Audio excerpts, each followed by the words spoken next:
सबसे पहले तो मुझे आप लोगों को बनाना था GitHub। जब याद है सबको?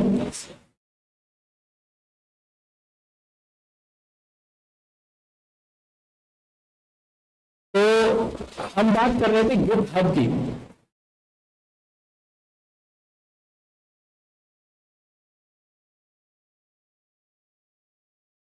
देखिए मसला क्या है, अभी आप असाइनमेंट बनाते हैं, आप मुझ तक कैसे पहुंचाते हैं? तो वीडियो बना दी, किसी ने मोबाइल में फाइल लेकर आ गया, किसी ने गूगल ड्राइव पे अपलोड कर दिया, कोई यूएसबी में लेकर आ गया, सही है, अलग अलग तरह से। लेकिन आपके पास समझ आ गई कि ये एक मसला है। इसके अलावा अगर मैं आपको कहता हूं कि यार इसमें ये तब्दीली करो, जिसने वीडियो बनाई है वो घर जाएगा, उसमें तब्दीलियां करेगा, फिर अपने मोबाइल में सारी फाइल्स डालेगा, वीडियोस बनाएगा, फिर मेरे पास लेकर आएगा। मैं कहता हूँ नहीं यार इसमें और मसला है, इसको और हल करो। तो हम हर बार ये काम करना होगा। अगर आप गूगल ड्राइव पे अपलोड करते हो तो गूगल ड्राइव में क्या मसला होगा? लिखोगे फाइनल 1, फिर कोई चेंज हुआ फाइनल 2, फिर कोई चेंज हुआ फाइनल 3, तो कितने ज्यादा फोल्डर्स बन जाते हैं। तो आपको डर भी लगता है तो क्या पता मैं सारी फाइलें रखूं। उसकी वजह ये होती है आपको डर लगता है यार अगर मैं जो तब्दीलियां कर रहा हूँ फिर उससे कोड खराब हो गया तो कम से कम मेरे पास पुराना वाला कोड तो होगा तो मैं वहां पे वापस जा सकता हूँ। ये मसला होता है। इसकी तरह ऐसी सोचिए कि अगर आप किसी कंपनी में काम कर रहे हैं, ठीक है, अब जैसे मैं एक कंपनी में काम करता हूँ, इस वक्त मेरे पास उस कंपनी के 4 प्रोजेक्ट है जो मैं हैंडल कर रहा हूँ, चला रहा हूँ। इसका मतलब इन 4 प्रोजेक्ट की फाइलें मेरे पास सेव होनी चाहिए। मेरा बॉस जो है मुझसे कभी भी पूछ सकता है कि फला प्रोजेक्ट क्या बना, सही है। उसके अलावा मेरे खुद की फ्रीलांसिंग में कुछ प्रोजेक्ट है, इतने ज्यादा फोल्डर्स बंदा कैसे हैंडल करे, उसमें वो भी तब्दीलियां आ रही हैं, मुझे तब्दीलियों को याद भी रखना है। कोई गड़बड़ हो गई कि मैं वापस भी आ सकूं, मुझे फिर मेहनत करनी पड़ेगी, जो मुझे पुराना कोड लिखा था मुझे वो दोबारा लिखना पड़ेगा। तो इस सारे मसले को हल करने के लिए ये वेबसाइट बनाई गई थी जिसका नाम GitHub है। मजे की बात है कि GitHub जो वेबसाइट है ये एक पूरे सिस्टम के ऊपर बनी हुई है जो कि किसी और ने बनाया था, उसने सारी दुनिया को फ्री दे दिया था, ठीक है। उस सिस्टम को हम कहते हैं, अगर आप google.com पे लिखेंगे सिर्फ गेट, तो सिर्फ आप गेट लिखेंगे तो आपको नीचे पता लगेगा कि Git is the free and open source distributed version control system. इस ओपन सोर्स का क्या मतलब होता है? ओपन सोर्स का मतलब होता है आप सबके लिए फ्री है, कि कोई किस्म का चार्जिंग आपसे नहीं ली जाएगी।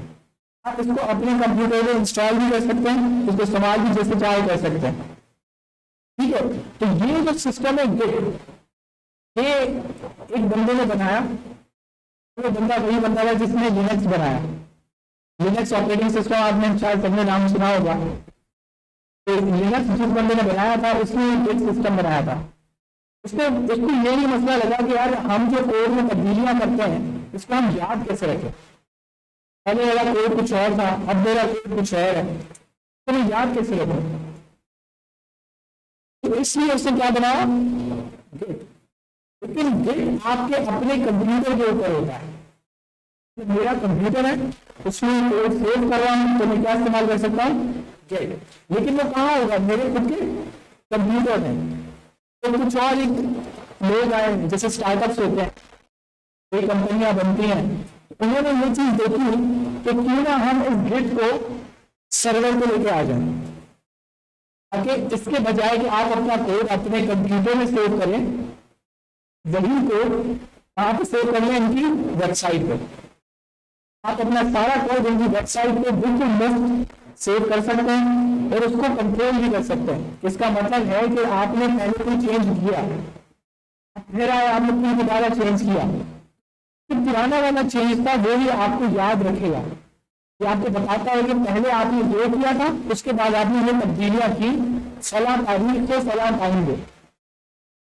ये सारा क्या कहलाता है, वर्जन कंट्रोल सिस्टम। उसके लिए हम क्या इस्तेमाल करते हैं, GitHub। लास्ट टाइम मैंने साइन अप का पूरा प्रोसेस दिखाया था, नई चीज दिखाई थी कि साइन अप कैसे होता है, सब क्या होता है। इस तरह इसको थोड़ा इस्तेमाल करना सीखते हैं। GitHub इस्तेमाल करने के लिए आपको सबसे पहले अपने कंप्यूटर में ये Git नाम का सॉफ्टवेयर लाजमी चाहिए। ये जो Git है ये बिल्कुल मुख्तलिफ है GitHub से, लेकिन Git को चलाने के लिए आपके पास सॉफ्टवेयर चाहिए Git। तो ये बहुत आसान है, आप गूगल पर लिखेंगे Git, तो यहाँ पे आ जाएगा डाउनलोड फॉर विंडोज, आप इसको क्लिक करें, आपके पेज को भी आ जाएगा। अब यहाँ पे लिखा है 32 बिट 64 बिट। मैंने पहले समझाया था यार, आजकल जितने ज्यादातर मॉडर्न कंप्यूटर्स हैं वो सारे कौन से 64 बिट है। तो आप बस 64 बिट पे क्लिक करेंगे, आपका Git जो है वो डाउनलोड होने लग गया। सही है, तो देख रहे हैं ये डाउनलोड होगा, और जैसे आप कोई गेम इंस्टॉल करते हैं बिल्कुल वैसे ही आप क्या इंस्टॉल कर देंगे, नेक्स्ट नेक्स्ट नेक्स्ट नेक्स्ट करते हुए चले जाना है। आपने कोई दिमाग नहीं लगाना, बस जब तक फिनिश नहीं आता आपको चलते रहना है। जब ये काम हो जाए तो आप इस कमांड प्रॉम्प्ट में आएंगे, इधर लिखेंगे git -- वर्जन। तो अगर आपकी इंस्टॉलेशन सही रही, आपने सब कुछ सही इंस्टॉल किया, तो आपको क्या दिख जाएगा git वर्जन 2.3.4, बिल्कुल इसी तरीके से जैसे हमने किसके लिए किया था Firebase -- वर्जन। अगर ये इंस्टॉल नहीं हुआ हुआ तो क्या एरर आता, नो कमांड फाउंड। सही है,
जब आप यहाँ पे साइन अप हो चुके होंगे GitHub पे, तो आपके पास कुछ ऐसी स्क्रीन दिखेगी, और इस साइड पे एक बटन दिखता है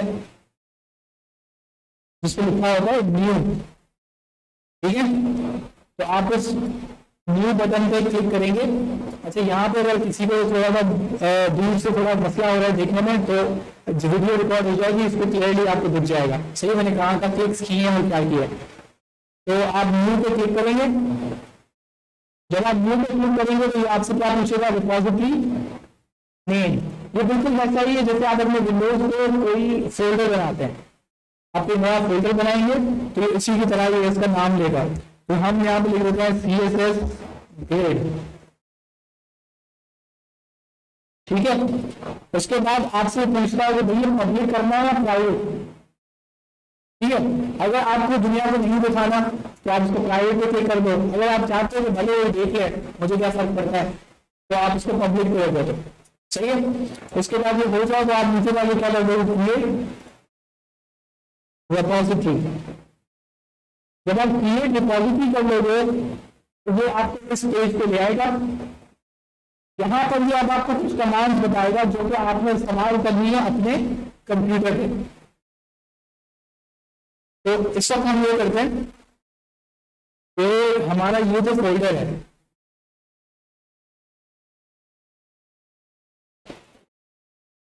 बल्कि पूरा ही फोल्डर ले जाते हैं। तो जब हम खोलते हैं CMD, तो सबसे पहले जो कमांड हमें चलानी है, अब इसका ख्याल रखें कि मैंने जिस फोल्डर को मैंने अपलोड करना है, जिस फोल्डर में फाइल्स को मैंने अपलोड करना है, मैंने वहां पर कमांड फॉर्म खोला है। और उम्मीद है कि आप सबको बात पता होगी कि इसका क्या मतलब है कि इसी फोल्डर में मैंने कमांड प्रॉम्प्ट खोला है। इसका मतलब है अगर आप इसको पढ़ेंगे तो हम इसी फोल्डर के अंदर इस वक्त मौजूद है।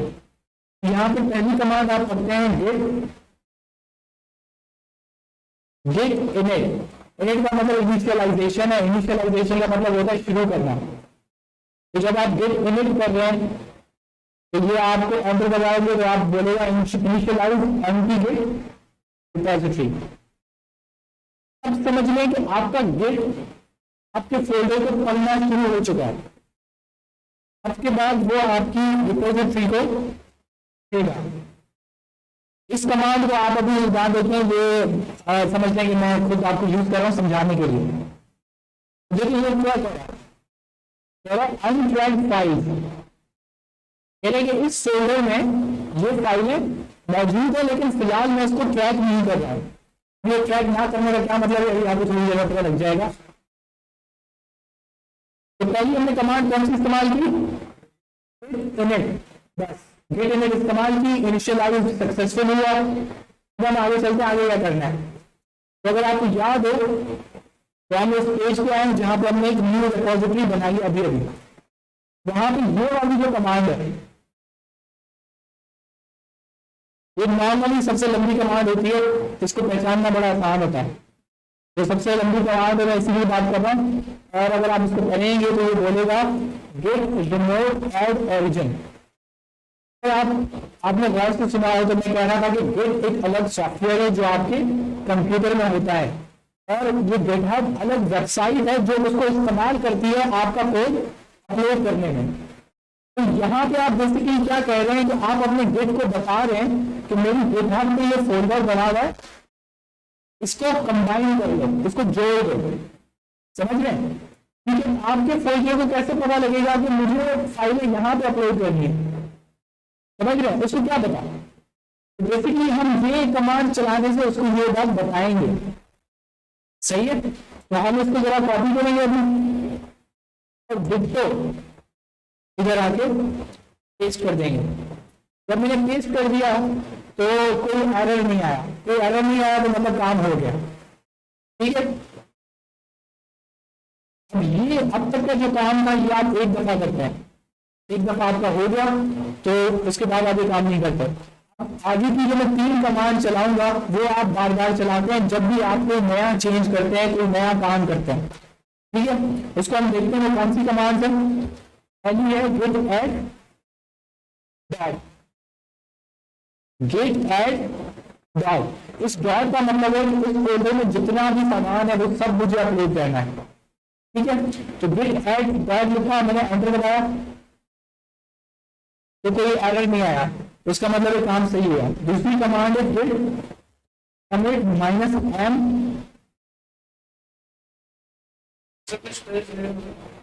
हाँ गेट, हाँ हाँ, उसके बाद आपने गेट इनिट किया। गेट इनिट करने के बाद आपने ये वाली कमांड चलाई जो आपने अपने गेटहब से कॉपी की, वो काम हो गया। ठीक है, उसके बाद अब ये 3 कमांड है, ये बेसिकली आपका कोड अपलोड करती हैं। तो आप जब भी कोई चेंज करेंगे तो ये 3 कमांड जो अभी मैं लगा रहा हूँ ये आपको बार बार करनी पड़ती हैं। इसका एक और आसान हल बता दूंगा, अभी फिलहाल ये है। तो पहले मैंने कौन सी चला, गेट ऐड, मैं कौन सी चला रहा हूँ, गेट कमिट एंड। बेसिकली अब आप अपना मैसेज देंगे तो ये आपकी याददाश्त के लिए है कि ये आपने क्या चीज की थी, तो आपको याद रहे कि अच्छा मैंने इस टाइम में ये चीज अपलोड की या मैंने इस टाइम पे ये चेंजेस की।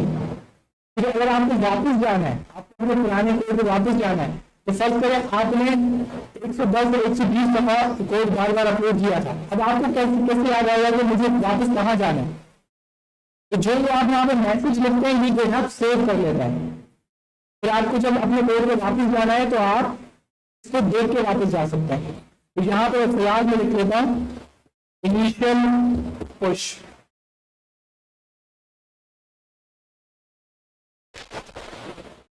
वो दिखाते हैं कहाँ आएगा।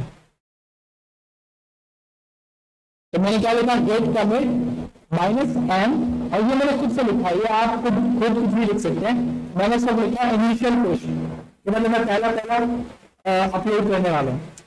तो मैंने एंटर दबाया, तो उसके बाद ये कुछ चीजें बताता है कि ये इसका मतलब है कि इसको ये सारी फाइलें मिली हैं। ये खैर आपको देखने की जरूरत नहीं है, आप डायरेक्टली नीचे आए और आप बोले गेट पुश ओरिजिन मास्टर। अब तीसरी कमांड ये है, पहली कौन सी थी, एक ऐड, दूसरी थी गेट कमिट, तीसरी है गेट पुश।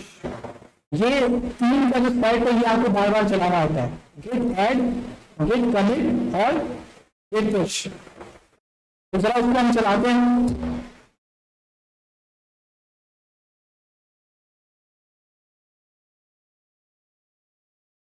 अच्छा, ये मुझे कह रहा है कि भाई साइन इन करो गिटहब में, ठीक है, बॉक्स करके आ गया, मुझे कह रहा है कि गिटहब में साइन इन करो, तो मैं इसको कहता हूँ sign in with your browser.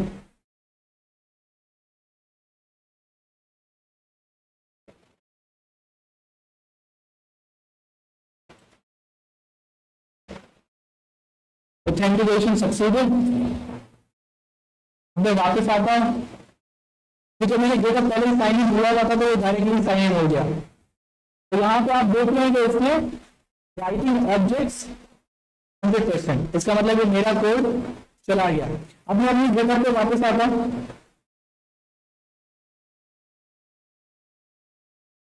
अच्छा, और भी जगह पहले पेज ये दिख रहा था, सही है, जिस पे कमांड लिखी हुई थी ये वाली, सेट है। अब इसको रिफ्रेश करते हैं, क्योंकि मैंने जो मेरा कोड है मैंने कर दिया। तो अब देख लीजिए मेरा पूरा कोड यहाँ पे अवेलेबल है, सही है। यानी कि इसका मतलब है कि मेरा जो पूरा कोड है कहाँ चला गया है, गिटहब पे। तो आपको किसी मुझसे सवाल पूछा गया जो मैं लिख रहा हूँ कमेंट पे, मैंने लिखा इनिशियल पुश कहाँ दिखेगा, तो ये देखिए यहाँ पे दिख रहा है, ये कौन सा वाला लेटेस्ट वर्जन है।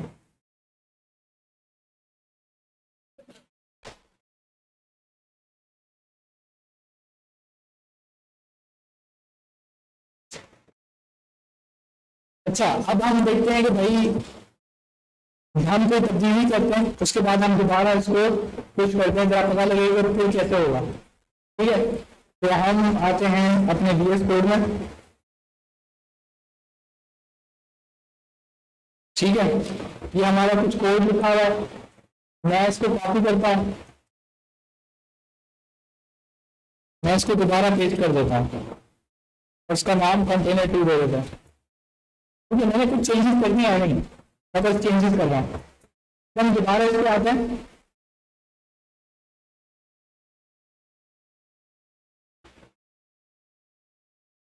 यहाँ पे लिखते हैं हम दोबारा तीन कौन सी कमांड थी, Git add, Git commit, same new container to added, ठीक है, ये मैं अपनी तरफ से लिख रहा हूँ, न्यू कंटेनर टू एडेड। मैं खुद को याद दिलाने के लिए कि मैंने किया क्या था, मैं इसको एंटर कराता हूँ, ठीक है। ये आपको यहाँ पे समरी बताएगा कि एक फाइल आपने बदली है तो उसमें कितनी इंस्ट्रक्शंस किए, 8। इससे आपको आइडिया हो जाना चाहिए कि कहीं कुछ गलत तो अपलोड नहीं हो रहा है, तो मुझे री अपलोड करना था या मैंने कोई गड़बड़ तो नहीं कर दी है, क्योंकि आप मिस्टेकली भी कोई चीज डिलीट कर देते हैं, मिस्टेकली कोई चीज ऐड कर देते हैं। तो ये बिल्कुल हमें बात समझ आ गई कि हाँ हमने एक ही फाइल अपडेट की है और उसमें हमने लगभग 8 लाइनें ऐड की थी। तो अब फाइनल कौन सी कमांड है, पुश ओरिजिन मास्टर। तो हम देख सकते हैं कि ये दोबारा से जा चुका है, राइटिंग ऑब्जेक्ट 100%। तो जरा आप गिटहब पे जाते हैं, देखते हैं क्या हुआ।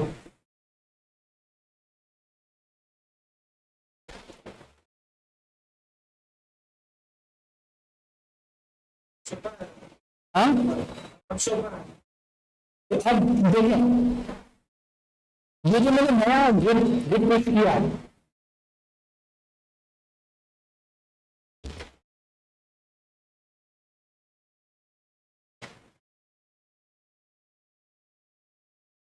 उसका ये जो पहला पहला फोल्डर है, इसके अंदर भी सिर्फ मुझे नया कमेंट दिखा रहा है। इसका मतलब है कि वो आपको बता रहा है कि जो तब्दीली आई है वो सिर्फ यहाँ आई है, बाकी कोई फाइल्स पे कोई भी चेंजेस नहीं आए। तो अगर हम जाके इस फोल्डर में चेक करें, इसके दो ऐसे तरीके होते हैं। यहाँ पे आप ये कमेंट आप इस पर क्लिक करेंगे तो ये आपको बताएगा कि कौन कौन सी आपको पुश हुए थे और कब हुए थे, उनका आपने क्या नाम रखा था। जैसे कि ये आपको बता रहा है कि 2 पुश हो चुके हैं। पहले अभी लेटेस्ट वाले का नाम है न्यू कंटेनर टू एडिट, जो पहले वाले का नाम था इनिशियल पुश, और नीचे आपको नाम भी बताएगा कि किसने किया। तो क्यों बता रहे हैं? क्योंकि आप एक ही रिपोजिटरी के अंदर बहुत सारे लोग मिलकर भी काम कर सकते हैं। ठीक है, इसका मतलब है कि अगर यही इसी के एक्सेस मैं आपको दे दूं, आपको दे दूं, आपने कोई तब्दीली की, आपने कोई तब्दीली की, तो इनका नाम नहीं दिखेगा। ना सिर्फ नाम दिखेगा, बल्कि अगर आप आके इसको क्लिक करेंगे न्यू कंटेनर टू, और अगर आप नीचे देखेंगे तो ये आपको बताएगा कि मैंने क्या तब्दीली की है। तो देखिए ये आपको बता रहे कि पहले फाइल कैसी थी और अब फाइल कैसी है। ग्रीन कलर का मतलब होता है कि ये मैंने नई चीज डाली है। तो अगर रेड कलर होता है तो उसका मतलब होता है कि मैंने डिलीट किया है। ठीक है, तो ये डेटा आपको इस लेवल तक इंफॉर्मेशन देता है कि आपने कौन सी फाइल और किस जगह पे चेंजेस की और क्या चेंजेस की। मजे की बात है ये ऑल द वे चलेगा। जितनी दफा चेंजेस करेंगे, जितनी दफा पुश करेंगे, ये आपको हर बार दिखाएगा, सेव रखेगा। ऐसा भी नहीं कि आप बहुत ज्यादा आगे चले गए तो पहले वाला ये डिलीट हो जाएगा, नहीं, ये रहेगा। एंड तक रहेगा कि आपने इस वक्त क्या किया था। समझ गए? तो अब अगर आपको यहाँ पे वापस आना हो तो यहाँ पे ये वाला जो कमिट की इसकी आईडी होती है उसको हम डेट रिवर्ट करते हैं, लेकिन वो एडवांस हो गया है, उसके फिलहाल ना जाए, वो थोड़ा कॉम्प्लिकेटेड चक्कर है।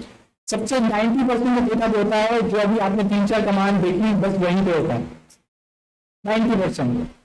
सही है, आप एक न्यू फोल्डर बनाते हैं, उसके अंदर गेट को इनिट करते हैं, गेट इनिट करने के बाद उसको गिटहब से कनेक्ट करते हैं, उसके बाद वो 3 कमांड वो चलाते हैं। समझ आ गई?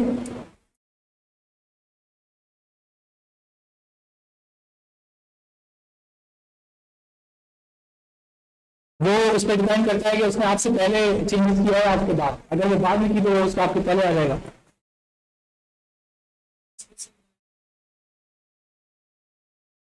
कोलैबोरेशन, आप यहाँ पे आके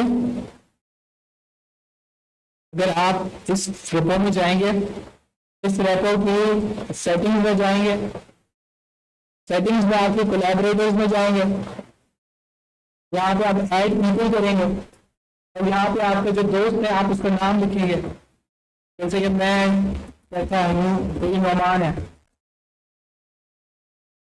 ये क्या है, तो मैंने नौमान किया, मैं किसी पे क्लिक करूंगा तो ये कंट्रीब्यूटर हो जाएगा मेरे प्रोजेक्ट में। तो अब वो इस प्रोजेक्ट में चेंजेस कर सकता है क्योंकि मैंने उसको अथॉरिटी दी है। ठीक है, अब लेकिन उसका एक प्रोसेस है, तो सिंक करना पड़ता है अपने रेपो को उसके रेपो के साथ। तो ये थोड़ी एडवांस गिटहब चली जाती है, वो आप बाद में इसको थोड़ा देख सकते हैं। पहले तो इसका सिंपल वाला काम है, आप इसको थोड़ा हाथ साफ करें, उसको अपलोड करें, आप अपने पास कोड दोबारा डाउनलोड करें।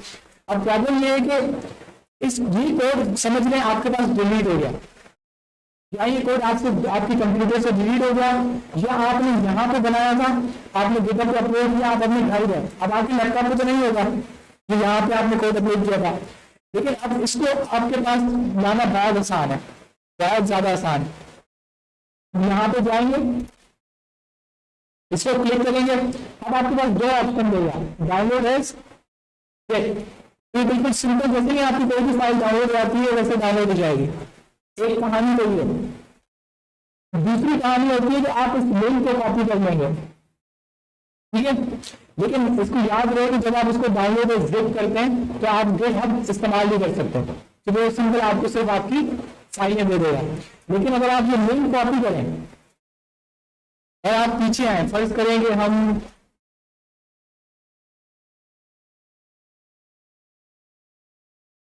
कहीं और चलते हैं, हम ई ड्राइव में आ जाते हैं, यहाँ पे कमांड प्रॉम्प्ट खोलते हैं, ठीक है।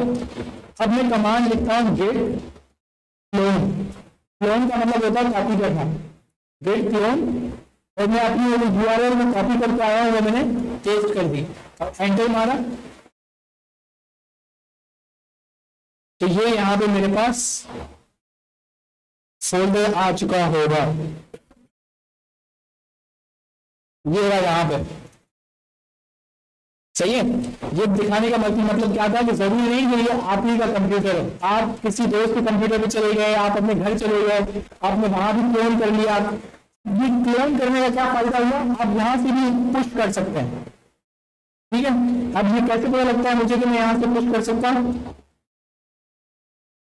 कि आप यहाँ पर आके अगर आप लिखेंगे रिमोट -v, तो आपको बता रहा है कि ये इस गेट हब से कनेक्टेड है, समझ रहे हैं। तो ये गिट क्लोन करने का ये फायदा है, जब आप गिट क्लोन करेंगे तो आपको ये कनेक्टेड मिलेगा, फिर आप डाउनलोड एक जिप कर लेंगे तो ये आपको कनेक्टेड नहीं मिलता, फिर आपको फाइलें मिल जाएंगी, सही है। तो ये कुछ चीजें बोले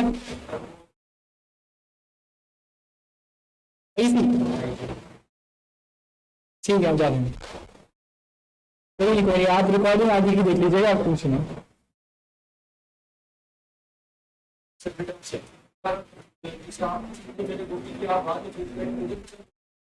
कैसे बोले,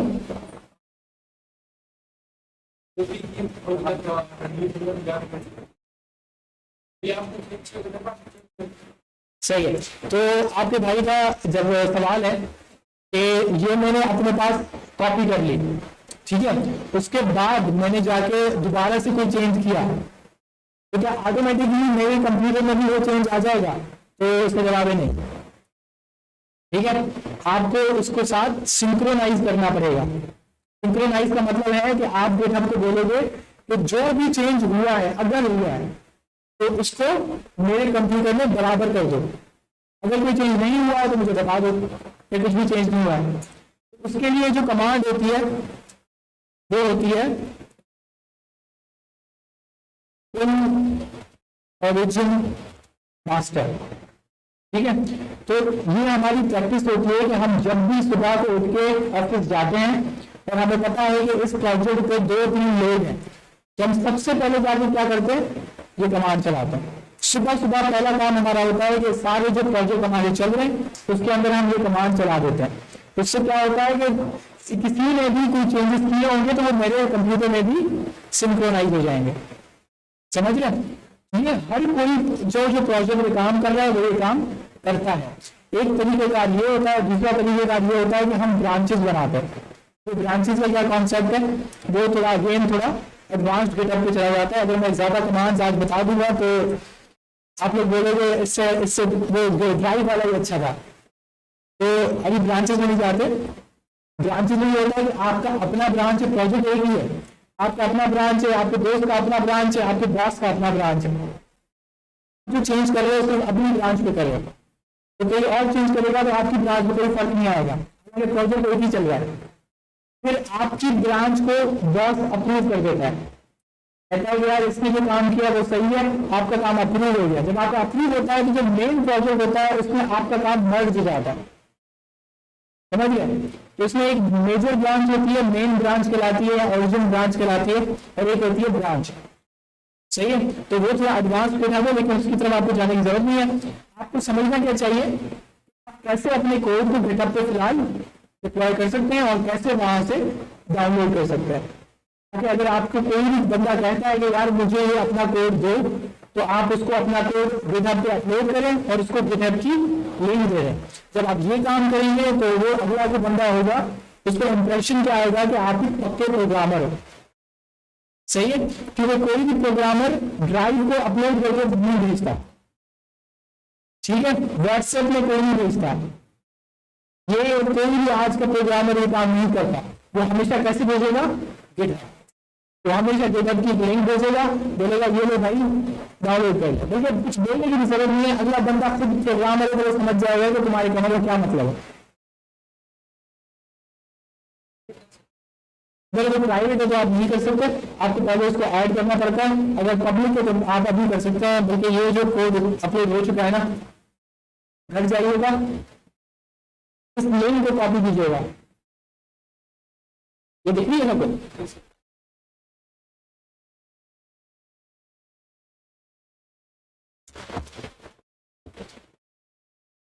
तो ये लिंक है, सही है, GitHub.com का आपको गूगल से मिल जाएगा। उसके /class1 ये मेरा यूजर नेम है। तो उसके बाद CSS-grade, तो आपके जितने भी प्रैक्टिस यहाँ पे मैं जो काम कर रहा होता है आपको सारी फाइल्स मिल जाएंगी। बेसिकली वही सारी फाइल्स हमने अपलोड कर दी। फोल्डर बनाता है, मैं बिल्कुल आपको दिखाता हूँ कि कैसे किया हुआ है मैंने काम। अभी मेरे पास 192 प्रोजेक्ट्स हैं, 192 है। तो आप अगर इसको ऊपर से नीचे जाएंगे तो आपको दिखेगा कि मैं किन प्रोजेक्ट्स पे काम कर रहा हूँ, और साइड में ये भी दिखेगा ये प्राइवेट है, ये प्राइवेट है, ये पब्लिक है, ये प्राइवेट है। तो लाजमी सी बात है कि जो इंडस्ट्रियल प्रोजेक्ट है, जो फ्रीलांसिंग के प्रोजेक्ट है, वो हमेशा प्राइवेट ही होते हैं, और जो एनी प्रैक्टिस वगैरह के प्रोजेक्ट होते हैं वो मैं पब्लिक कर देता हूँ।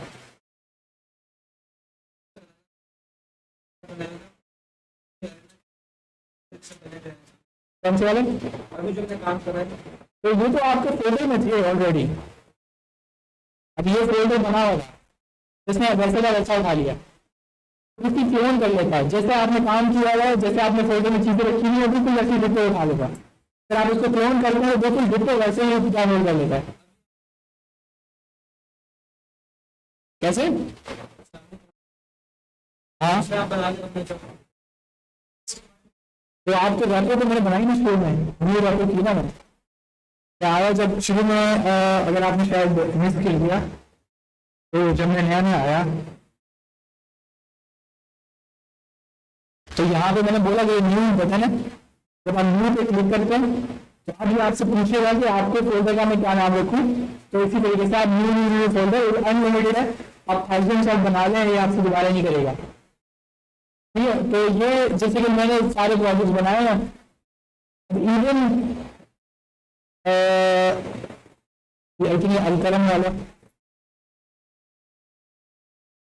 अब देखिए अलकरम वाले को 3 लोग हम लोग कॉन्ट्रीब्यूटर हैं, मेहमान है, फतलाक है और कमूल है। तो अगर आप देखेंगे यहाँ पे 6 कमिट हो चुके हैं इस पर, और आपको ये भी दिखेगा कि किस किसने की है। अभी जो आखिरी 3 हुए हैं मेहमान ने किए, बीच में पहले कमूल ने किए थे, सबसे पहले मैंने किया हुआ। ठीक है, तो आप देख रहे हैं अभी तीनों के पास हम लोग आपस में चेंजेस करते हैं और पुश करते हैं, लेकिन बाद में हम शुरू में जब भी काम करना शुरू करते हैं तो सबसे पहले क्या करते हैं, गेट पुल ओरिजिनल मास्टर, ताकि सिंक हो जाए। तो हम तीनों भी कंप्यूटर में गारंटी है कि एक ही काम चल रहा है, हम बस अपनी चेंजेस करते हैं, पुश कर देता हूँ मैं। वो लोग जब भी कोई काम शुरू करते हैं तो उसको पहले पुल करते हैं, उसके बाद उनका जो काम है मेरे काम के बराबर हो जाता है। सही है, उसी फोल्डर में सारी कमांड्स उसी फोल्डर में होंगी। इसका थोड़ा सा शॉर्टकट भी है।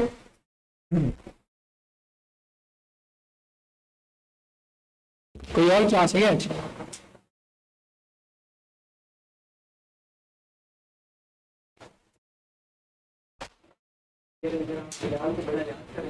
हाँ,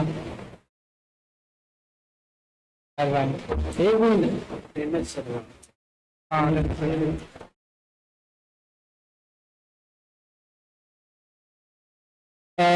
बेसिकली आपको कभी भी कोड चाहिए हो ना, वो मैं आगे आपको बताऊंगा। अभी जो बैच 1 चल रहा है उसको यही चीजें हम सिखा रहे थे। तो कोई भी कोड आपको चाहिए हो ना, जैसे कि HTML फॉर्म है, HTML फॉर्म लिखने के आगे आप लिखते क्या, GitHub। सही है, तो आपको लोगों को GitHub के अकाउंट दिख जाएंगे जिसने पब्लिक किया हुआ होगा HTML फॉर्म। सही है, तो मुझे भी बात है क्योंकि ये GitHub है, क्योंकि ये पब्लिक है, तो आप इसका डिट्टो कॉपी कोड कर सकते हैं आराम से। अब जैसे ये कोई बंदा है फैंसी फॉर्म, अब इसमें देखिए कोड दिया हुआ है, अभी मैं इसका डिट्टो कॉपी कोड दिखा सकता हूँ। इसका CSS भी लिखी हुई है, इसकी HTML भी लिखी हुई है। ठीक है, और काम मजे की बात होता ही ऐसे है। किसी का फॉर्म उठा लिया, किसी का नेविगेशन उठा लिया, किसी का फुटर उठा लिया, किसी का साइड बार उठा लिया, आप आपस में मिला के खिचड़ी बना के हम आगे काम भेज देते हैं, चलो ये हो गया। तो CSS सिर्फ इतनी आनी चाहिए कि आप इनके कोड में सिर्फ अपनी मनपसंद तब्दीलियां कर सकें। ठीक है, आपका बैच 1 का मैंने लास्ट टाइम उनको यही बात बताई है कि जब आप काम शुरू करते हैं तो शुरू से आपको कोई भी, मैं ये रिकमेंड नहीं करूंगा कि आप अपने क्लाइंट को अपना लिखा हुआ HTML CSS भेजें। ठीक है, वो 1000 गलतियां निकालेगा और उसमें 1000 गलतियां होंगी, क्योंकि आप काम शुरू कर रहे हैं तो आपके अंदर अभी इतना आपका काम पक्का नहीं है। दूसरा, हम पाकिस्तानी कंपनियां जो होती हैं वो कहती है कि भाई फ्रंट एंड डेवलपर भी हो, बैक एंड डेवलपर भी हो, क्लाउड कंप्यूटिंग भी उसको आती है, डेटाबेस मैनेजमेंट भी वही करे। तो जब एक बंदा इतनी सारी चीजें कर रहा होगा तो जब लाजमी सी बात है उसका फ्रंट एंड बिल्कुल पक्का नहीं होगा, लाजमी सी बात है उसका बैक एंड बिल्कुल पक्का नहीं होगा, लेकिन वो काम करना जानता होगा। सही है। अब मजे की बात है पाकिस्तानी कंपनी में यही चीज चाहिए, वो फ्रंट एंड के लिए सिर्फ फ्रंट एंड का बंदा नहीं रखते। एक बंदा 10 साल से करीब फ्रंट एंड रहा है तो उसकी कोड में और आपकी कोड में जमीन आसमान का फर्क होगा। लेकिन क्योंकि वो 10 साल वाला जो काम करने वाला बंदा है वो अपने गिटहब पे कोड रखता है, तो गिटहब हमें चलाना आता है, तो हम सब लोग उठा सकते हैं। और मजे की बात है इसमें गलत नहीं है क्योंकि उसने खुद पब्लिक किया है। अगर आप कोई भी चीज पब्लिक करते हैं बिना नहीं मिलेगा, तो इसका अगर आप कोई भी गिटहब पे कोड रखते हैं तो गिटहब जो है आपका एक लाइसेंस बनाता है जिसको हम कहते हैं MIT लाइसेंस, ऑटोमेटिकली बन जाता है। कोई भी अगर रिपोजिटरी पब्लिक है ना तो उसका एक लाइसेंस जनरेट हो जाता है, उसको हम कहते हैं MIT लाइसेंस। MIT लाइसेंस अगर आप पढ़ें, ऐसे तो कोई नहीं करता लेकिन चलो अगर आप पढ़ें तो उसमें लिखा हुआ है कि आप फ्री टू यूज है, आप ये कुछ भी इसका कोई भी पोर्शन या पूरा का पूरा कोड आप उठा के इस्तेमाल कर सकते हैं। ठीक है, कुछ कंपनीज होती है वो ये हीट नहीं कराती है। अगर आप गिटहब पे किसी भी जाएंगे, अभी हमारा गिटहब है, मेरा गिटहब है, ठीक है, अगर आप इस पे जाएंगे तो ये इंस्ट्रक्शंस होती हैं। ठीक है, जो मैंने भी इंस्ट्रक्शंस लिखी हुई है कि क्या हो रहा है क्या नहीं हो रहा है, ये फिर आपकी बात की कहानी है, जो कैसे बनता है, ये सब कुछ कोई साइंस है, एक अलग इसकी लैंग्वेज है जैसे लिखी जाती है। तो ये मैंने पूरी इंस्ट्रक्शन लिखी हुई है। इसी तरीके से कुछ कंपनीज जो है वो नीचे लिख देती है इंस्ट्रक्शंस में कि भाई ये किसी कमर्शियल प्रोजेक्ट में इस्तेमाल मत करना, किसी पर्सनल प्रोजेक्ट में इस्तेमाल करना है तो कर लो। ठीक है, कुछ कंपनीज ये इंस्ट्रक्शन लगा देती हैं, कुछ कंपनीज कहती है तुम इस्तेमाल कर लो, नीचे बस हमारा नाम लिख देना, तो ओरिजिनली बाय दिस। ठीक है, अगर आप फर्ज करें ये एक है,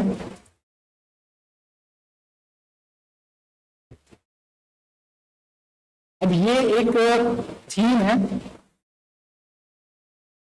तो इन्होंने अपना कोड गिटहब पे रखा हुआ है और पब्लिक रखा हुआ है। ठीक है, लेकिन अगर आप इनकी इंस्ट्रक्शन में जाएंगे तो इनका खूबसूरत है, लिस्ट में रखा है। तो नीचे अगर आप जाएंगे इसके तो कहीं पर इन्हें लिखा हुआ होगा कि यार ये इसके इस्तेमाल करने की कंडीशन क्या है, लाइसेंस है। ठीक है, तो अब इन्होंने कौन सा लाइसेंस दिया हुआ, ह्यूमसबर्ग लाइसेंस। इन्होंने लाइसेंस थोड़ा बदला हुआ है, इन्होंने प्योर MIT नहीं रखा। तो MIT होता तो उठाओ तो कोई टेंशन नहीं। अब इन्होंने ह्यूमसबर्ग रखा है, तो अब आप अपने किसी क्लाइंट को अगर ये कोड देंगे तो आपको जरूरी इसको पढ़ना चाहिए पहले, क्योंकि मसला किसके लिए होगा, आपके क्लाइंट के लिए होगा। तो आप इसको थोड़ा देखिए कि ये लोग कहते क्या है, क्योंकि इनका कॉपीराइट किसका है, ह्यूमसबर्ग का, क्योंकि एक कंपनी है जिसने बनाया। ठीक है, कुछ कोड होते हैं जिनकी नीचे ये चीज लिखी हुई होती है, तो आपको मोहतात रहना चाहिए। अगर नीचे कुछ नहीं लिखा है या लिखा है MIT लाइसेंस, तो क्या यहाँ पे MIT पर ह्यूमसबर्ग लिखा है, उन्होंने मॉडिफाई किया है MIT को। ओपन सोर्स है लेकिन इसको कहते हैं पार्शियल ओपन सोर्स, कुछ हिस्सा इसका ओपन सोर्स है कुछ नहीं है।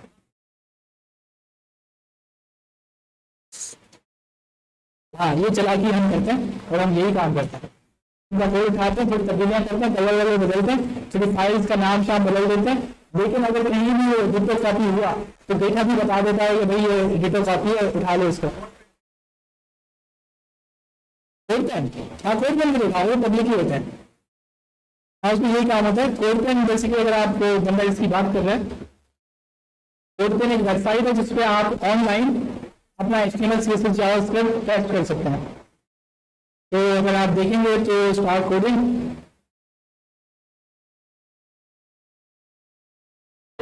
तो ये आपका HTML, ये आपका CSS और ये आपका जावास्क्रिप्ट, आप सब आमने सामने लिखें और नीचे आपका काम होता रहता है, आपको लाइव नीचे दिखता रहता है कि आप क्या कर रहे हो। कुछ लोग क्या करते हैं, अब ये देखिए ये टेक्निक है, दूसरों का कोड निकालने की टेक्निकें हैं, ये थोड़ा एक्सपीरियंस के साथ आपको आएंगे जब आपके काम मिलने शुरू होंगे और आगे से क्लाइंट बोलेगा 3 दिन में बना के दो।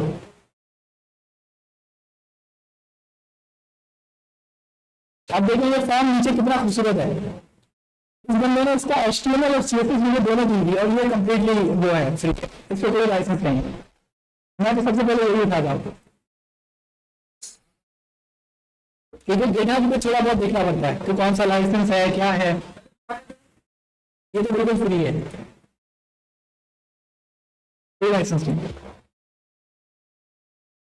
HTML फॉर्म लिखो जो चीज तुम्हें चाहिए, उसके बाद लिखो कोड का, तो ये आपका सबसे ऊपर आ गया। तो ये आपको दुनिया जहां के हर किस्म के आपको आज मिल गए, तो मुझे यह भी अच्छा लग रहा है।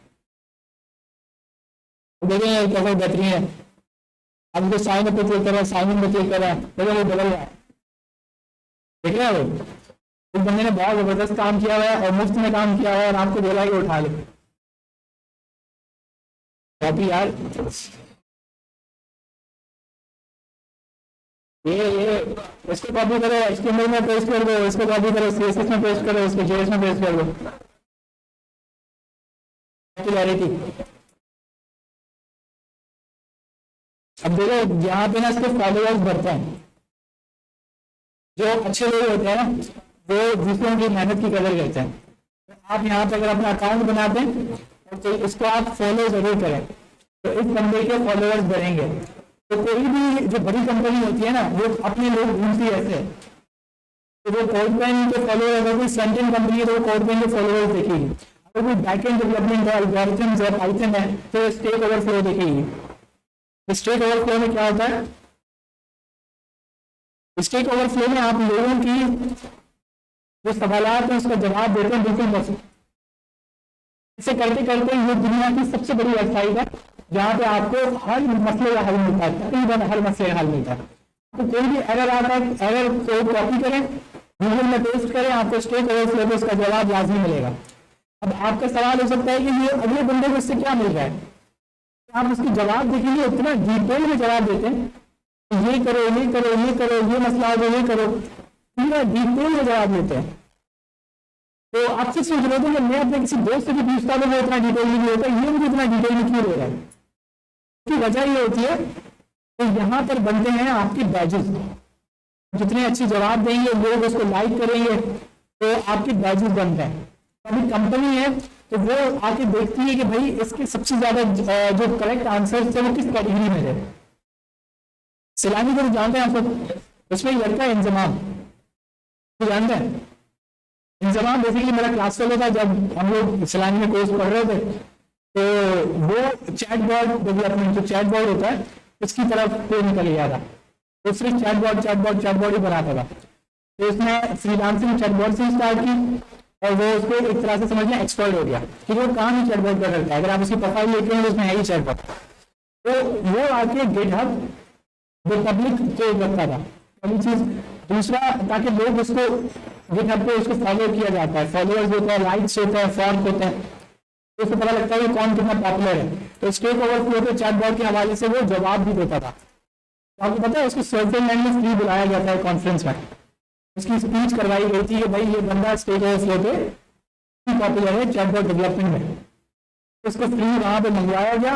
वो यूनाइटेड नेशंस की तरफ से कॉन्फ्रेंस थी चैटबॉट डेवलपमेंट की, उसकी बाकायदा वहां पे स्पीच हुई और उसको काफी कंपनीज ने आके अप्रोच किया था। ये सारे इसके फवायद होते हैं। पाकिस्तानियों का एक पाकिस्तानी लड़का है, उसका नाम गुलशन अरसलान नाम है, तो उसको गूगल में जॉब मिली है और वो नासा के लिए भी कोड लिखता है। वो बहुत पॉपुलर है, पाकिस्तान का काफी नामवर डेवलपर है। उसके रीजन के बड़े बड़े जो प्रोजेक्ट्स हैं उसमें उसका कंट्रीब्यूशन है। तो इवन वो भी हायर ऐसे ही हुआ था, तो गिटहब पे और स्टेक ओवरफ्लो पे लोगों की हेल्प करता था, उसके ऐसे फॉलोअर्स बढ़ते चले गए और बैचेस बन गए, तो उसके पॉपुलैरिटी बढ़ गई। तो आप जरा देखिए ना, आप एक घर पे बैठे हैं, एक कंपनी जो यूएस में है उसको क्या पता कि आप टैलेंटेड हो, उसको कोई ना कोई तरीका तो चाहिए। तो अब इंटरनेट पे ऐसे बहुत सारे तरीके मौजूद हैं, हमें पता नहीं है, कोड का इनमें से एक है जो किनके लिए है, जो फ्रंट एंड डेवलपमेंट। इसके अलावा फिग्मा है। मैं फ्रंट एंड पे ज्यादा जाहिर सी बात है, मैं कोई एक्सपर्ट फ्रंट एंड वाला तो नहीं हूँ, लेकिन मुझे कितना पता है कि एक तो फिग्मा है, एक और है मुझे उसका नाम याद नहीं है, उसको भी लोग डिजाइन बना के बेचते हैं। ठीक है, तो ये सारे तरीके होते हैं जिससे आप अपनी पॉपुलैरिटी करवाते हो। क्योंकि जो बड़ी कंपनियां होती हैं उनको ऐसा बंदा चाहिए होता है जो कोड करने वाला और दूसरों की हेल्प करने वाला। देखिए अपवर्क पर है, फाइवर पर है, वो उनको पता है उसको अपने लिए कमा रहा है, सही है।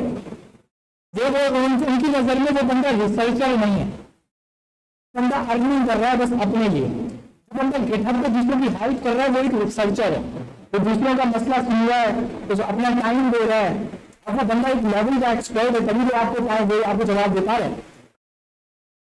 तो टाइम बहुत जरूरी है।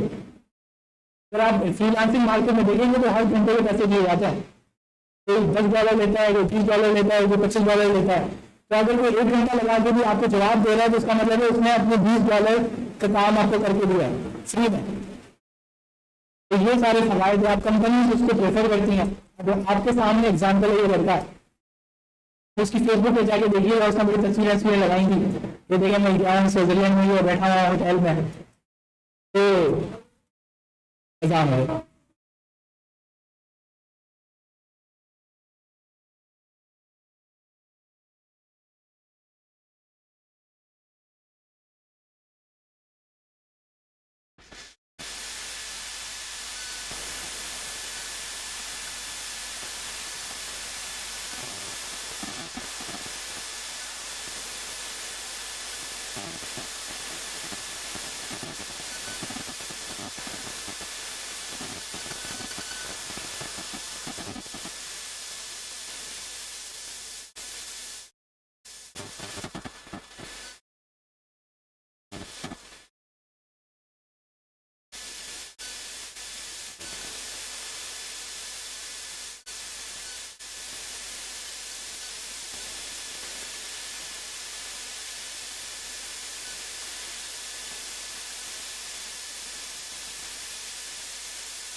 थोड़ा वापस आते हैं अपने काम की तरफ। तो हम लास्ट टाइम पढ़ रहे थे ग्रिड, याद है, भूल गए? तो इसको थोड़ा अभी हम जल्दी जल्दी में थोड़ा देख लेते हैं, उसको यकीनन कल रिवीजन हो जाएगा इसका। तो अगर आप इसको गौर से देखें तो मैंने एक कंटेनर जो बनाया है उसके अंदर मैंने क्या क्या रखा हुआ है और सारे दे दें। पहला वाला क्या है, मेज बार, साइड बार, बॉक्स 1 2 3 और फुटर। अब मुझे इसको ग्रिड के थ्रू अपने पेज पे अलाइन करना है, ठीक है। अभी अगर मैं अभी आऊं तो मेरे पास क्या कंडीशन है, अगर हम कंटेनर को देखें और इसको भी हम लोग इसको हटा देखें,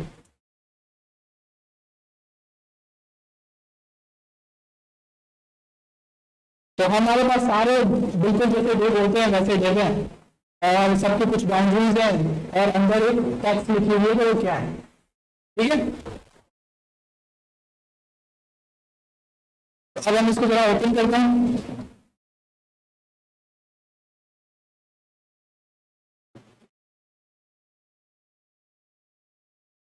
तो सबसे पहले किसी को ग्रेड बनाने के लिए हमें क्या करना होता है, उसके कंटेनर में डिस्प्ले ग्रेड। तो अब ये क्या बन गया ग्रेड। लेकिन अभी तक कोई फर्क क्यों नहीं आया, क्योंकि हमने इसको बताया नहीं है कि तुम्हें करना क्या है। ठीक है,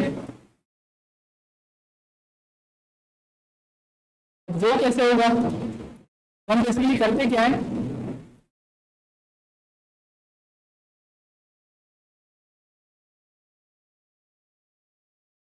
क्या हो रहा है,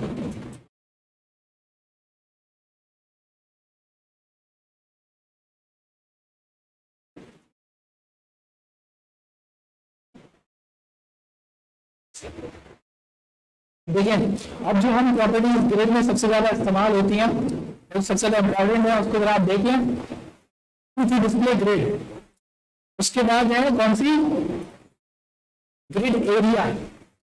ये ग्रिड एरिया कहाँ लगी थी, ये क्लास किसकी है, नेव बार, जो बेस है बेसिकली, तो उसकी मैंने क्या क्लास दी हुई है, नेव बार। तो अब बेसिकली आप नाम देंगे अपने बॉक्सेस को। मैं बेसिकली क्या कर रहा हूँ, नाम दे रहा हूँ, और कुछ नहीं कर रहा, बस नाम दे रहे हैं हम लोग। मैंने नेव बार को नाम दे दिया, उसके बाद क्या है, साइड बार, इसमें मैं ग्रेड एरिया दूंगा, उसका नाम दे दूंगा साइड बार। ठीक है, इसके अलावा हमारे पास और क्या है, फुटर है, तो हम इसको ग्रेड एरिया नाम दे देंगे क्या, फुटर। ठीक है, उसके बाद हमारे पास है बॉक्स 1 और grade area box 1।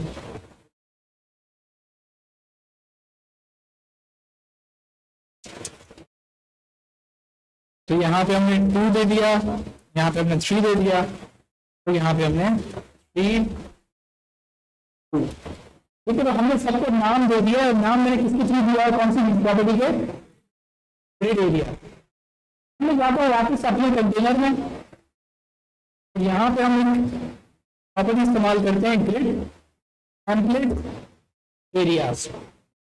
Grid template areas लिख के जरा थोड़ी जगह बनाए, और अब आप इसको बताओगे कि आपने कौन सी जगह पे लिखना है। ठीक है, सबसे पहले हम लोग काम करते हैं, हम पहले एक नेव बार लिखते हैं। हम ऊपर चाहते हैं, हमें क्या दिखता है, नेव बार। ठीक है, हम दोबारा जाते हैं, हम दोबारा लिखते हैं नेव बार। तो क्या कोई फर्क महसूस हुआ, पूरा बड़ा हो गया। अब हमें एक चीज देखनी पड़ेगी इसको समझने के लिए। ये देखिए, बेसिकली करना ये चाहता हूं,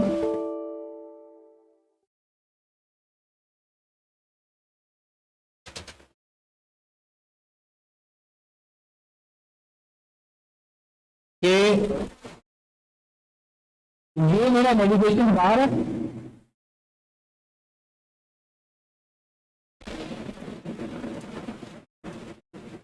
ये मेरा नैव बार है,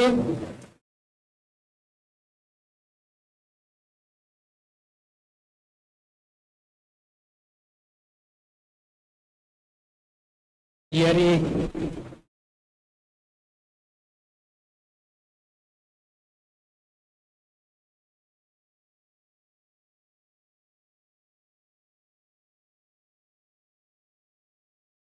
मेरा साइड बार है। अब ये मेरा बॉक्स 1 है, ये मेरा बॉक्स 2 है, और ये मेरा बॉक्स 3 है, और ये हमारा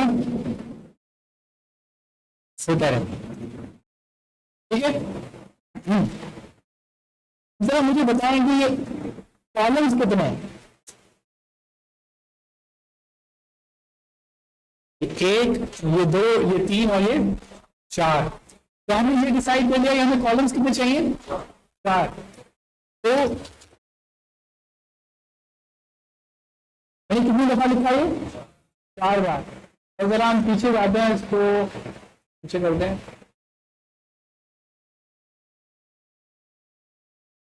तो हमें एक चीज दिख रही है कि नेव बार अभी थोड़ा बड़ा हुआ है, लेकिन क्योंकि अभी बाकी में हमने कुछ नहीं बताया तो वो थोड़ा मसला कर रहा है।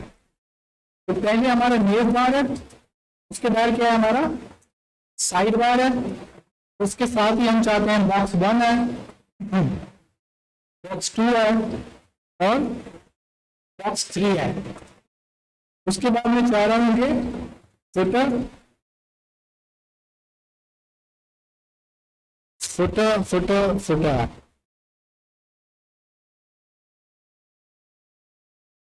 तो ये चीज समझ आई। तो बेसिकली यहाँ पे आप जिस तरह का नक्शा बनाएंगे वो बिल्कुल वैसा ही यहाँ पे स्ट्रक्चर बना देगा। ठीक है, अब इधर एक मसला दिख रहा है कि मेरा फुटर और इसके फुटर में बड़ा फर्क है। सही है,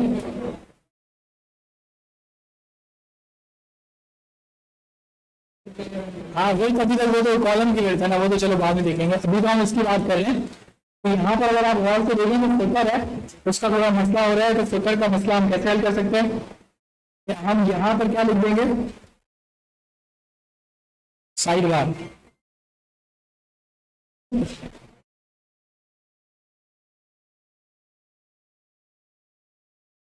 तो अगर हम देख रहे हैं तो यहाँ से फुटर में जगह छोड़ दी है इसके लिए, साइड बार के लिए। अब ये मसला सिर्फ इसलिए है कि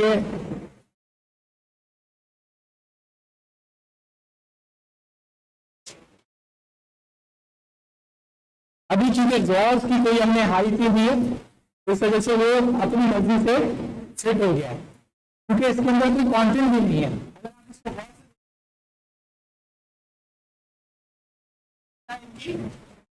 डायमेंशंस है। अब ये डबल क्यों हुआ, डबल इसलिए हुआ है कि क्योंकि यहाँ पे हमने 2 दफा लिखा है साइड बार साइड बार।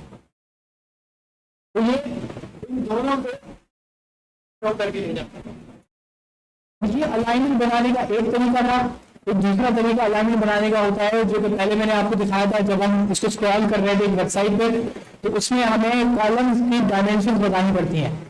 जैसे कि अगर नेव बार है तो मुझे उसको बताना पड़ता है कि नेव बार स्टार्ट 1, नेव बार एंड 4। फिर यहाँ पे साइड बार स्टार्ट 1 एंड 2। फिर यहाँ पे बॉक्स 1 स्टार्ट 2 एंड 3। फिर यहाँ पे स्टार्ट 3 एंड 4। तो मुझे वो तरीका समझ नहीं आता, मुझे बड़ा मुश्किल लगता है, फजूल में मुश्किल है, जब उसका सबसे आसान एक हल मौजूद है। ये बिल्कुल देखने में ही पता लगता है कि क्या होगा। अगर आप इसको पढ़ेंगे देखेंगे तो आपको समझ आएगी कि अच्छा नेव बार इन सबके ऊपर होगी, फुटर इन सबके नीचे होगा, लेकिन बिल्कुल आखिर में साइड बार होगा, और उसके बीच में क्या होंगे बॉक्स 1 2 3, और उनके भी साइड में क्या होगा साइड बार। लेकिन उनकी सबकी एक साथ से अगर आप अलाइनमेंट चेक करें आप तो किस तरह से उस हिसाब से वो बनेगा। ये अब आपके ऊपर है इसको क्या भी रखें। एक और इधर इश्यू हो सकता है कि मेरे पास बॉक्स 2 नहीं है, ठीक है, तो अब क्या होगा, तो खराब हो गया। अब मैं एक और काम करता हूँ, चलो मैं इधर लिख देता हूँ बॉक्स 1, ठीक है। अब वो बॉक्स 2 फिलहाल नहीं है, इसको थोड़ा गुम कर देते हैं, रुको। लेकिन अब मसला क्या हुआ कि बॉक्स 1 डबल हो गया है, इससे बॉक्स 1 और 2 की जगह घेर ली है, ठीक है। अब इसमें एक और काम क्या हो सकता है कि मैं इसकी जगह लिख दूं तो इसमें बीच में से जगह नहीं छोड़ दी, समझ गए। अगर आपको बीच में स्पेसिंग चाहिए, आप चाहते हैं यहाँ पे कोई भी चीज ना आए, तो लेकिन आपको यहाँ पे बताना तो पड़ेगा कि यहाँ पे कितने कॉलम्स हैं, 4। अगर 4 कॉलम्स हैं तो हर रॉ में 4 कॉलम्स दिखने चाहिए। अगर आप इसको गौर से देखें तो पहले में कितने कॉलम्स हैं, दूसरे में भी 4। तो हमें ये चीज मेंटेन करनी है, सही है। तो इस वजह से अगर आपको बीच में कोई चीज नहीं देनी, सिर्फ स्पेस देनी है, तो आप क्या कर सकते हैं, डॉट। ठीक है, तो आज का काफी हो गया क्या, आप कुछ भी दे देना जो आपको चाहिए, तो चाहिए नहीं तो आप डॉट दें, तो क्या वो फिर आपका ग्रेड क्या आएगा, आपको फिर दोनों को देना पड़ेगा, तो 50-50% आ गया स्पेसिंग। आपको यहाँ पे डॉट आप दे दें और इन दोनों की स्पेसिंग बढ़ा दें तो मर्ज कर जाएगा। अच्छा, इसका उसमें क्या तरीका होता है, टेक्निक होती है जो आप लोग बात कर रहे हो ना, उसकी टेक्निक क्या होती है कि आप यहाँ पे एक डब्बा दें, लेकिन उसके अंदर आप कुछ भी ना लिखें और उस खाली डब्बे को बीच में रख दें, खाली है उसके अंदर कुछ भी नहीं है तो दिखेगा ही नहीं, तो एम्प्टी है। लेकिन आपने इसकी भी जरूरत पूरी कर दी है, चलो आपने इसको कुछ बता दिया, तो ब्रेक भी नहीं होगा और बीच में एक एम्प्टी आएगा। अभी मैं दिखा रहा हूँ, मैंने इसको बॉर्डर्स दिए हैं, तो उसकी वजह से ये कुछ ना कुछ दिखा रहा है, ऊपर कुछ स्टाइलिंग लगी हुई है, सही है।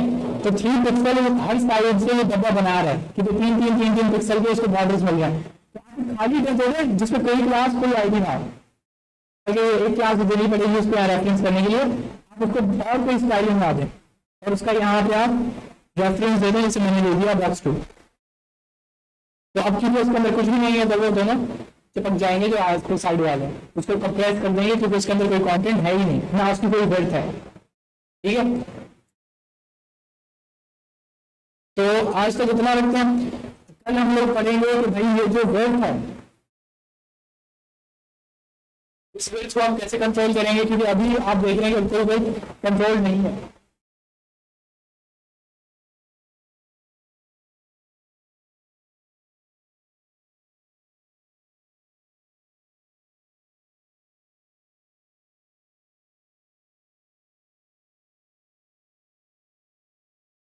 मुसद्दिक लाई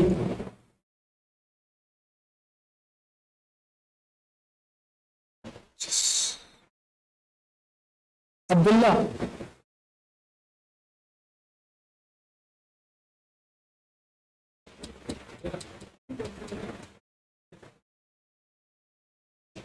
भाई 3 अब्दुल्ला है यहाँ तो। अच्छा, आप अब्दुल्ला इकबाल,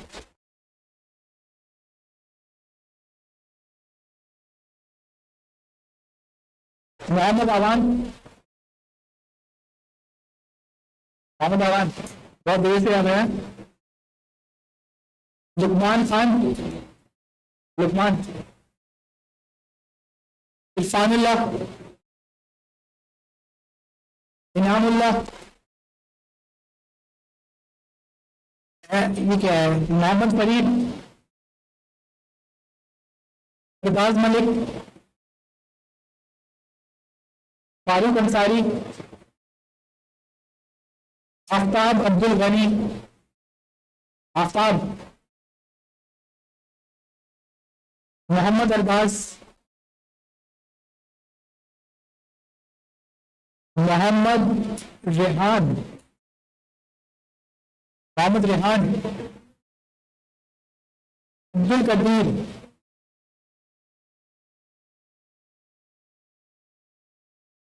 मोहम्मद इस्माइल, अली बहादुर,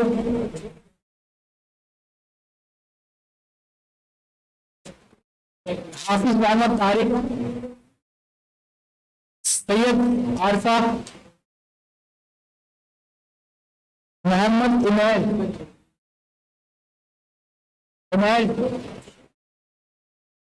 अच्छा ये जो लड़का गया था वो आईसी वाला, उसका किसी को नाम पता है,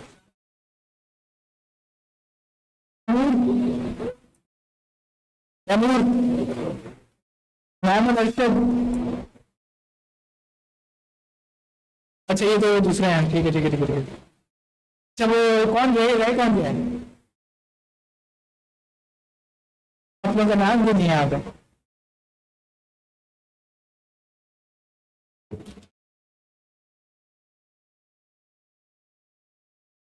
जिनकी अटेंडेंस हो गई है वो जा सकते हैं, ताकि वो थोड़ा बच्चे कम हो तो आसानी होगी।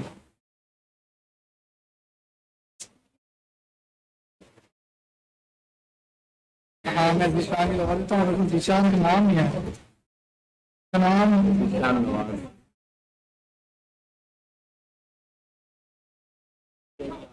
शेर यार, मैं अपलोड कर देता हूँ, एक मिनट।